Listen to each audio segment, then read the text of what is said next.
ìjà àwọn àáfàá àti K1 èyí ni ẹ̀kúnrẹ́rẹ́ àlàyé tí Wasiu Ayinde ṣe.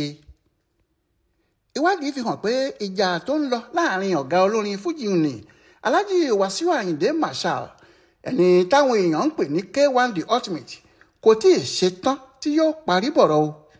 Ìdí ni pé bí K1 ti takú pé òun kò ní tọrọ àforíjì, pé òun sọ pé àwọn àáfàá ganu síbi àdúrà ọjọ́ mẹ́jọ ìyá òun, bẹ́ẹ̀ làwọn àáfàá púpọ̀ ń bínú pé onígbéraga, aláìmoore àti oníbàjẹ́ ni ọkùnrin tí wọ́n ń pè ní olú ayé fújì náà. Àmọ́ bí àwọn aláàfáà kan ti ń bu, bẹ́ẹ̀ làwọn àáfàá míì ń bú àwọn tó ń bu yìí. Ọ̀rọ̀ náà sì ti di èdè àìyedè láàrin àwọn aláàfáà tí wọ́n ti níra wọn sínú tẹ́lẹ̀, tàbí àwọn tí kò fẹ́ràn bí àwọn kan ti ń ṣe ayé wọn tí wọ́n ní iṣẹ́ àáfàá làwọn ń ṣe. Ó fẹ́rẹ̀ má tíì sí àwọn àáfàá ńláńlá kan tí ọ̀rọ̀ tó wà nílẹ̀ náà kò kàn. Pàápàá àwọn fídíò míì tí wọ́n ti ṣe kí ọ̀rọ̀ yìí tó wáyé rárá. Láti orí bàbá lágége tí ṣe olórí Markasi Shehu Abibulai Elilori, Mufti Ìlọrin Farouk Oníkìjìpá, Buhari ọmọ Musa Ajikobi, Akéwùgbà Góòlù, Alágbára Omi àti ogunlọ́gọ̀ àwọn àáfàá, Shehu ọmọ ìyá Ìlọrin àtàwọn bẹ́ẹ̀ bẹ́ẹ̀ lọ. Àwọn míì kò tilẹ̀ dá sí ọ̀rọ̀ náà rárá, ṣùgbọ́n ọ̀rọ̀ náà kàn wọ́n nítorí àwọn àáfàá ní kinní náà kàn jùlọ.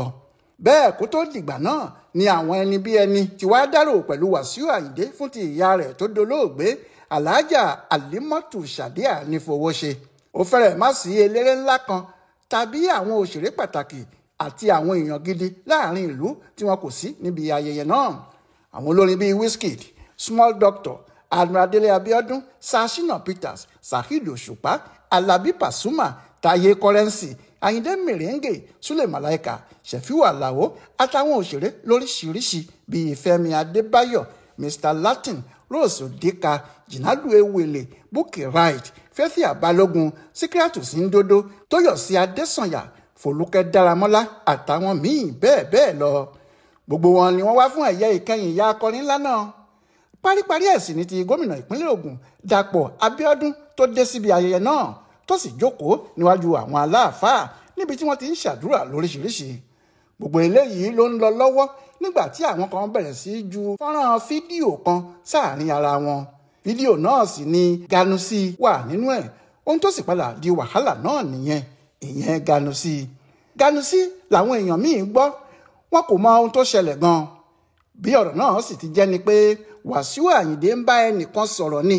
Nínú ọ̀rọ̀ náà ló sì ti sọ pé àwọn àáfàá yẹn rí ilé bàbá mi ní Fìdípọ̀tẹ̀, ilé bàbá mi wà níbẹ̀, wọn ò lọ síbẹ̀, ọ̀dọ̀ mi níbí ni wọ́n wá Ganusi yìí àti fídíò tí K1 fi sọ̀rọ̀ làwọn tó ń ju ọ̀rọ̀ náà sórí ayélujára ń jù ú sí lásìkò tí àwọn aláàfáà jókòó tí wọ́n ṣe àdúrà fìdáò yìí lọ́wọ́. Làwọn àáfàá bá pe Wasiu Ayinde síta, wọ́n ní kó wá tọrọ àforíjì fún ọ̀rọ̀ tó sọ sí àwọn àáfàá. Ń lòun bá yarí, ó ní láti bo síbo, níbo ni wọ́n ti rí fídíò? Ṣé òun ò mọ̀ pé fídíò kan ti wà tí àwọn àáfàá ń jù kiri láàrin ara wọn? Ó ní òun ò lè tọrọ àforíjì nígbà tí òun kò bá àáfàá kankan wí, tí òun kò sì sọ fún wọn pé wọ́n ganu síbì kan. Àáfàá Farouk Oníkìjìpá, Mufti ìlú Ìlọrin, ló bá olúayé onífújì náà sọ̀rọ̀ pé kó tọrọ àforíjì lọ́wọ́ àwọn aláàfáà torí ohun tí wọ́n ti sọ kí wọ́n tó pè sáàrin wọn ni. Nítorí pé Wasiu kò tọrọ àforíjì lọ́dọ̀ àwọn aláàfáà yìí ló bí àwọn aláàfáà, pàápàá àwọn tí kò sí níbi ayẹyẹ náà nínú, tí wọ́n fi ti ìjà burúkú tá a wí yìí bọlẹ̀. Ó fẹ́rẹ̀ má sí ìgbà kan tí ìjà ńlá báyìí ti wáyé rí. Àwọn kan kọ́kọ́ lọ, wọ́n wá fídíò àtijọ́ kan báyìí jáde, ìyẹn nígbà tí akọrin Saheed Òṣùpá ń ṣe òkú ìyá tiẹ̀.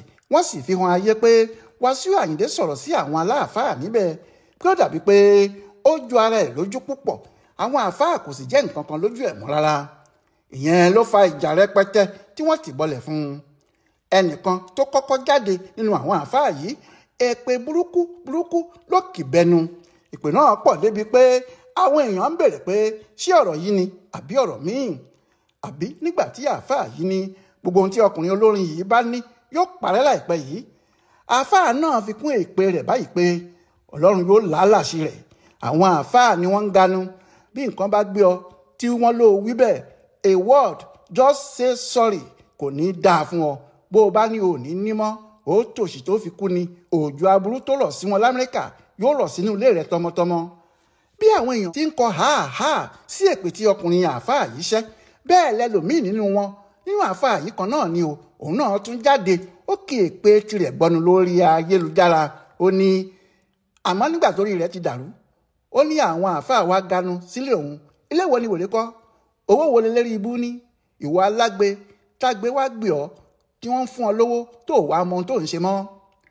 Bí àwọn kan ti ń sọ báyìí láwọn kan ń dá wọn níbẹ̀ nù tí wọ́n ní Wasiu Ayinde kò jẹ̀bi wọn, pé àwọn aláàfáà fúnra wọn ni wọ́n jẹ̀bi nítorí àwọn ni wọ́n lọ ganu lóòótọ́ síbi tí wọn ò ti pè wọ́n sí. Pé tó bá jẹ́ pé wọ́n pè wọ́n ni ẹni tó pè wọ́n ò jẹ́ sọ pé wọ́n wá ganu sílé òun. Àwọn tí wọ́n wà pẹ̀lú àwọn àáfáà tó ń sọ báyìí pọ̀, àwọn ni wọ́n sì bẹ̀rẹ̀ sí bú àwọn aláàfáà gbogbo tí wọn ò sí níbẹ̀ ṣùgbọ́n tí wọ́n ń bú Wasiu Ayinde tí wọ́n ń ṣépè fún un.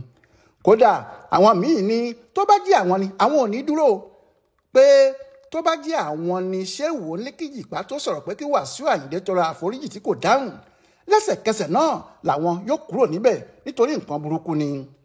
Àmọ́ mọ́fítì Ìlọrin yìí Farouk Oníkìjìpá náà ti sọ̀rọ̀, ó ní òun kò lè kúrò níbi ayẹyẹ bẹ́ẹ̀. Ìdí tí òun kò sì fi lè kúrò ni pé bóun bá kúrò àwọn àáfàá yìí kan náà ni wọn yóò máa sọ pé kò yẹ kí òun bínú, pé ẹ̀kọ́ wo lòun wá fi ń kọ́ àwọn èèyàn tí kì í ṣe mùsùlùmí àtàwọn tí wọ́n jẹ́ mùsùlùmí gan-an. Ó ní bí ọ̀rọ̀ bá ti rí báyìí àfi kí èèyàn fi sùúrù sí i, kí wọ́n wádìí òótọ́ kí wọ́n sì mọ ìdí ọ̀rọ̀ náà gan-an. Àwọn àáfàá tí inú ń bí yìí kò fẹ́ gbọ́ ọ̀rọ̀ tí Oníkìjìpá sọ. Wọ́n ní kò lè ṣe kó má rí bẹ́ẹ̀ nígbà tó jẹ́ òun gan ni Wasiu Ayinde wá kọrin fún níbi ìgbéyàwó ọmọ rẹ̀ lọ́jọ́ tí ìyá Wasiu yìí kú gan. Òótọ́ sì ni lọ́jọ́ tí ìyá K1 kú, òde tó ní nílẹ̀ tẹ́lẹ̀ òde Oníkìjìpá ni, níbi tó sì bọ̀wọ̀ fún bàbá náà dé níṣe ló sáré lẹ́yìn tí wọ́n bo ìyá rẹ̀ náà mọ́lẹ̀ tó lọ kọrin níbi ìgbéyàwó ọmọ Aafaa yìí. Kò sì sí ẹni tí ọ̀rọ̀ náà kò yà lẹ́nu pé irú àpọ́nlé wo ni máyégún fún bàbá Aafaa Ìlọrin yìí tó wá ṣeré fún un lọ́jọ́ tí màmá ẹ̀ kú gan-an. Ohun tí àwọn èèyàn ṣe ń sọ pé yóò ṣòro fún Mufti láti sọ òótọ́ nídìí ọ̀rọ̀ yìí nìyẹn, nítorí Wasiu Ayinde súnmọ́ jù bẹ́ẹ̀ lọ.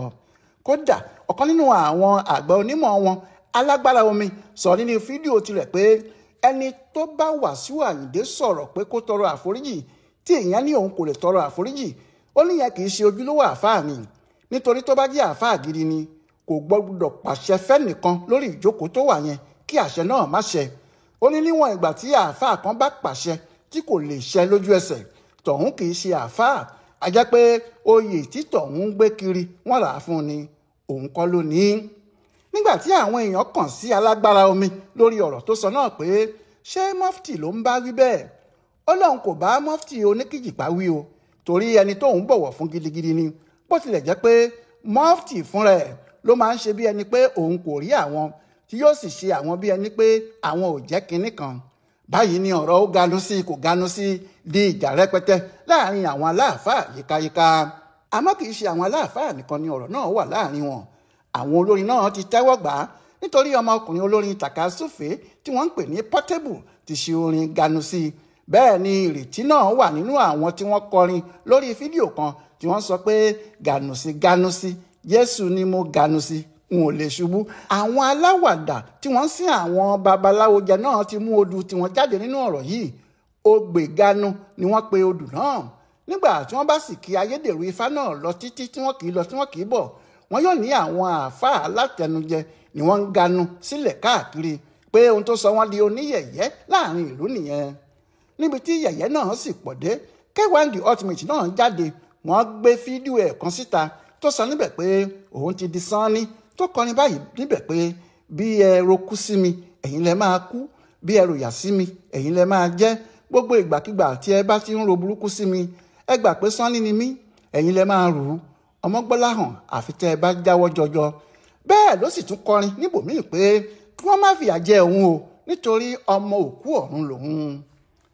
Àmọ́ níbi tí ọ̀rọ̀ yìí ti ń lọ lọ́tùn tó sì ń lọ lọ́sì tó di ariwo rẹpẹtẹ, àwọn èèyàn kò farabalẹ̀ láti wádìí ohun tó ṣẹlẹ̀ gan. Bẹ́ẹ̀ ohun tó ṣẹlẹ̀ ló tú àṣírí bí ọ̀rọ̀ náà ti jẹ́. Àìfarabalẹ̀ ló sì jẹ́ kí ariwo tí kò yẹ kó ṣẹlẹ̀ rárá tí ìdí ọ̀rọ̀ náà yọ. Àkọ́kọ́ ibẹ̀ ni pé kì í ṣe ọjọ́ kẹjọ òkú tí àwọn aláàfáà jókòó ní fídíò tí wọ́n ń gbé kiri yìí wáyé rárá, lẹ́yìn tí òkú ti kú tí wọ́n sì ti sin gẹ́gẹ́ bí àlàyé tí Wasiu Ayinde fúnra ẹ̀ ṣe fún akéwùgbà góòlù. Ó ní ẹni tó bá wo fídíò náà yóò rí i pé lọ́jọ́bọ̀ tọ́sídẹ̀ẹ́ ọjọ́ 23 oṣù kínní yìí ni fídíò náà ti jáde. Bẹ́ẹ̀ ọjọ́ kejì ẹ̀ ni wọ́n ṣe àdúrà òkú yìí, ìyẹn lọ́jọ́ ẹtì Friday ọjọ́ 24 oṣù kínní yìí kan náà. Èyí fi hàn pé kì í ṣe àwọn aláàfáà tó jókòó ti òun Wasiu, àwọn tí òun Ayinde fúnra òun pè lòun bá wí. Ọ̀rọ̀ náà ti ṣẹlẹ̀ kó tó dìgbà yẹn. Nígbà tó ń sọ̀rọ̀ pẹ̀lú ọ̀rẹ́ ẹ̀ tó dúró tì í ló ṣàlàyé ohun tó ti ń ṣẹlẹ̀ sóhun fún un. Àwọn aláàfáà àdúgbò ẹ̀ fúnra wọn ni wọ́n ti ń yọ ọ́ lẹ́nu láti ìgbà tí màmá ti kú. Ó ní wọ́n ti wá tí òun ti fún wọn lówó, wọ́n tún padà wá lẹ́ẹ̀kejì, àwọn míì sì tún wá lẹ́ẹ̀kẹta tí wọ́n jókòó síwájú ilé òun nígbà tí àdúrà kankan kò lọ lọ́wọ́. Ìyẹn ló ṣe sọ pé ilé bàbá òun ní Fìdípọ̀tẹ́ wà níbẹ̀, ìyẹn nílé ọkọ ìyá tó dolóògbé, pé wọn kò lọ síbẹ̀, ilé òun ni wọ́n wá ganu sí. Àwọn aláàfáà yìí kì í ṣe àwọn àgbà àfáà, àwọn tí wọ́n wá ohun tí wọn yóò jẹ káàkiri ni. Èyí làwọn aláàfáà tí Wasiu pè fúnra ẹ̀ tí wọ́n wà lórí ìjókòó lọ́jọ́ fìdáòkòmọ̀ tí wọ́n rò pé àwọn ni ọkùnrin náà ń bá wí. Bí ọ̀rọ̀ náà sì ti jẹ́ gan nìyẹn. Ní ọjọ́ ìnáwó tí Wasiu Ayinde ń gba àwọn àlejò lóríṣiríṣi yìí, tó sì jẹ́ kò sí ohun méjì tí wọ́n wá ṣe ju àdúrà lọ, yóò ṣòro fún un láti máa sọ pé àwọn àfáà tí wọ́n wá ṣe àdúrà náà, àwọn tó ti pè tó sì ti ń retí pé wọ́n wá ganu sílẹ̀ lọ́dọ̀ òun. Ní ọjọ́ yìí kan náà, ọkùnrin olórin yìí náwó, nígbà tó sì náwó débì kan nítorí Kakanfò Ìjẹ̀bú, dọ́là ló kó kalẹ̀ àti owó pọ́ùn. Ó lóun kò mọyì ẹ̀, àmọ́ kí àwọn aláàfáà ságbà á kí wọ́n sì máa bá òun ṣàdúrà fún ìyá òun. Ayọ̀ sì hàn lára rẹ̀ àti lójú rẹ̀, ìdùnnú ló sì fi ń náwó fáwọn aláàfáà náà. Bí èyí bá rí bẹ́ẹ̀, yóò ṣòro púpọ̀ kó tó yíjú kúrò lọ́dọ̀ àwọn aláàfáà yìí, kó sì máa sọ pé àwọn aláàfáà ọ̀hún kàn wá ganu sílé òun ni. Ohun tó wà nídìí ọ̀rọ̀ yìí nìyẹn. Níbi tí nǹkan sì ti dàrú náà nìyí, torí ohun tí Wasiu Ayinde kò ṣe ni àwọn àáfàá pè fún pé kó máa wá tọrọ àforíjì lé lórí. Àmọ́ mufti Oníkìjìpá ti bẹ̀ gbogbo àwọn àáfàá, wọ́n ní kí wọ́n rántí ohun rere tí Wasiu Ayinde ti ṣe fún àwọn mùsùlùmí náà, kí wọ́n sì jẹ́ kí ọ̀rọ̀ náà parí pátápátá. Ó jọ pé ọ̀rọ̀ náà yóò parí wàyí ṣá, pàápàá nígbà tí òdodo ti jáde pé kì í ṣe àwọn àáfàá ńlá tí wọ́n wà lórí ìjókòó ló ń bá wí. Àwọn tí wọ́n fẹ́ sọ ilé rẹ̀ di ATM tí wọ́n ti ń wá jókòó lójoojúmọ́ láti ọjọ́ tí òkú ti kú lọ̀rọ̀ náà bá wí. Àìfẹ̀lẹ̀ kó bò sí ní kò jẹ́ kó ṣe é jò, ìyẹn lohun tó sọnù ṣe pọ̀ ju èpè lọ. Ọláyíwọlá Alága ló ṣèwádìí ọ̀rọ̀ ọ̀hún fún Bùdó Àgbáyé fún Àṣà àtìṣe Yorùbá World Center nínú ọgbà Yunifásítì Ìbàdàn. Ẹ kú etí ìgbọ́ wa.